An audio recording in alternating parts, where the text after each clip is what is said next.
I Forgot to Die by Khalil Rafati. Suppose life used a potato gun on you at every turn. Would you take the attack lying down or catch the potatoes to make French fries? Few have claimed to have that fight in them. Fewer have practically displayed it. Khalil Rafati is from the latter category, eventually emerging as the last man standing in a fight against life itself. He miraculously ditched death and stopped himself from taking the highway to hell.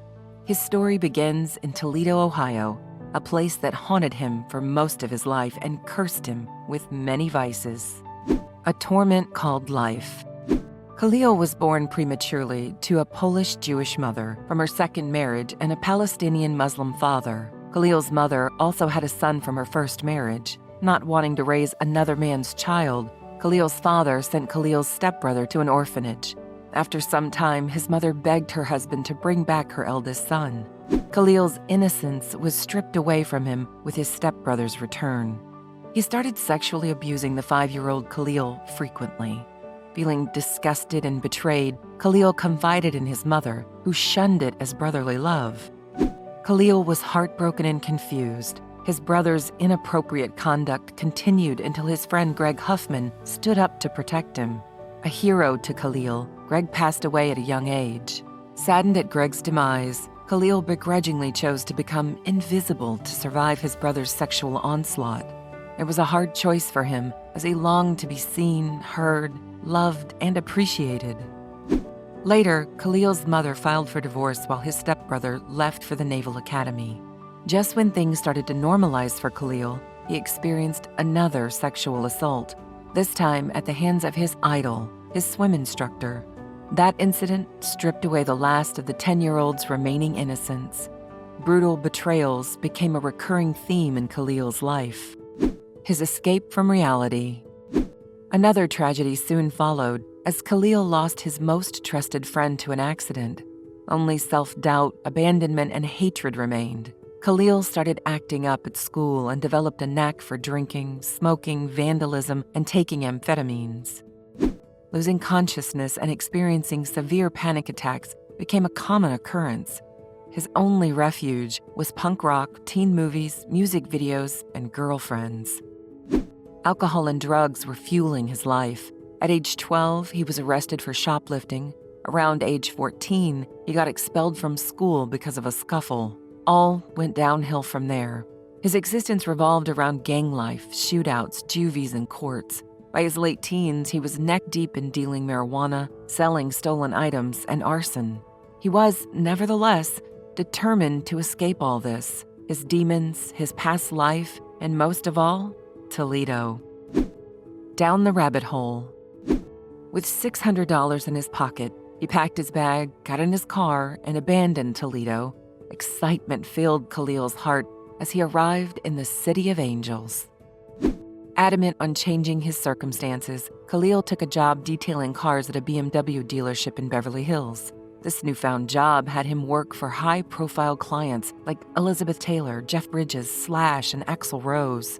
Khalil finally found his long-awaited good fortune. Nothing ever felt as surreal and prolific to him as the time spent mingling with celebrities. While working in Malibu, he also got access to premium marijuana. He realized that selling pot could earn him folds more than car detailing, so Khalil attempted to move $4,000 worth of marijuana across the state line to sell in Ohio. Unfortunately, he was arrested close to Amarillo, Texas. He faced 7 to 10 years behind bars. Luckily, his attorney cajoled the prosecutor and got him off with just a probation. A hopeless and penniless Khalil returned to Ohio and went straight to meet Gus, a father figure to Khalil who had supported him in the past when Khalil was being abused by his father. Gus offered Khalil some much-needed affection. Khalil laid everything that had transpired to Gus. Knowing that Toledo would only add to Khalil's miseries, Gus handed him a couple of $1,000s and convinced him to leave for California immediately. By the time he returned, LA had moved on, along with his detailing customers. However, Slash was kind enough to let him continue detailing his wheels. Just when Khalil's depression was ready to deal the final lethal blow, he broke free and decided to heal himself. He somehow got acquainted with director Sam Baer. One thing led to another, and Khalil became the director's assistant. Around this time, Khalil rekindled an old relationship with Anna, an Icelandic model. She was a regular in commercials and films directed by Baer. Sadly, this beautiful relationship got corrupted by Khalil's insecurities.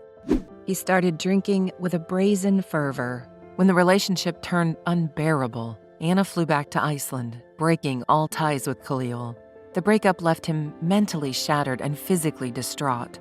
Khalil was now hell-bent on self-destruction, unleashing the devil within. Losing Anna was the last straw for Khalil. It triggered a mental avalanche snowballing into booze, substances, and psychedelic drugs like ecstasy. The greed for quick and a lot of money turned Khalil into an ecstasy dealer, making him an opponent of Rastafarian dealers. His life was at constant risk. Still, he built a network to sell ecstasy at raves. When his network grew, he added more products to his supply: antidepressants, anesthetic vials, and crystal, directly moving them from Mexico. During this time, Khalil was dating Jennifer, another druggie. The relationship amplified his drug addiction, spiraling life out of control. The only good that came from it was that his depression and panic attacks got minimized. Raves were an every weekend affair in the 90s. Every opportunity to sell drugs was an opportunity to meet new people looking to try new drugs. And that's when Khalil was introduced to heroin and crack. Seeing Khalil's substance abuse breaking past all limits, Jennifer stopped him just in time. But as the withdrawal kicked in, he began frequenting rehab centers. The initial phase was an uphill battle. He was in too deep. The black hole's pull was unrelenting. He was a man of rebellious spirit, though. Something as petty as darkness couldn't swallow him. These ruthless struggles later became the cornerstone of Khalil's ultimate success. Withdrawal and relapse, the forbidden affair. With Jennifer as his strength, Khalil kept swinging between relapse and withdrawal. The resulting nightmares, paranoia, lack of hygiene, and starvation added to his self-decay. He had already been to rehab 7 times in less than a year. At the rehab, he met a junkie with access to heroin. They escaped the center to go get high. Unknowingly, Khalil injected himself with a used syringe and caught AIDS and hepatitis C. Khalil's life continued to mire in tragedy and loss. It was during that time that Jennifer was pulled out of his life by her parents. The separation shattered his will to live. Khalil attempted suicide by overdosing on heroin, albeit unsuccessfully. As one tragic chapter wrote the other, he found himself shaking hands with death again. Khalil got mugged and shot inside his hotel room by some gang members. Such incidents forced him to stay on his toes. Most people wouldn't have survived half of what he had braved. It was an omen of what was to come. Greatness was waiting. All he needed was faith and willpower for a rebirth. The road to redemption. As drugs wreaked more havoc on Khalil's psyche, his paranoia and hallucinations turned uglier. He kept hitting deeper levels of rock bottom. While walking the streets of Malibu, he got apprehended for possession of crack. Subsequently, he was sent to Los Angeles County Jail. Prison was among the most horrifying times of his life. Fortunately, after his psychological reevaluation, the court set him free. By then, his finances were utterly depleted, and his physical condition beyond deteriorated. He was experiencing immobility, blindness, heaviness, and excruciating pain. Calling it a day, Khalil submitted to his fate and awaited death. He cried to God to show mercy. He summoned the last ounces of his strength by sheer miracle and requested many sinners to take him in. One accepted. At the rehab, Khalil felt hopeful and sensed God's mercy. A brand new start. June 13th, 2003 was the day when Khalil finally put an end to drinking and drugs. He even abstained from taking sedative medication. After rehabilitation, Khalil engaged in enlightening therapy sessions that helped him overcome his abandonment issues. To make a living, he juggled several jobs, working at rehabs in Malibu, washing cars, walking dogs, and gardening. His turnaround made him realize that one should rest their faith in God. One day, Khalil was introduced to organic smoothies by a friend. Realizing that these concoctions had rejuvenating properties, he became obsessed with the idea of mixing fruits and vegetables to create unique recipes. This was Khalil's eureka moment. In 2007, he started a rehab center, Riviera Recovery. His treatment methods were unorthodox but successful. The clients were facilitated with health spas, superfoods, yacht sailing, Vegas trips, and smoothies. His recommended recovery process became a significant success. Next, Khalil opened an organic, all-natural juice bar called Sun Life Organics. His first-year sales exceeded $1 million. In time, his ventures gained global recognition. Khalil believed that the way to salvation and success is straight and narrow, often defined by a person's love, compassion, honesty, and hard work. In the 12 years of his recovery and struggle with relapse, he believed that he forgot to die, only to become an inspiration for all those struggling to live. In a nutshell, neglect and abandonment during childhood can destroy a child's entire life. People indulge in alcohol and drugs as a coping mechanism. Physical and sexual abuse of a child shouldn't be ignored or overlooked.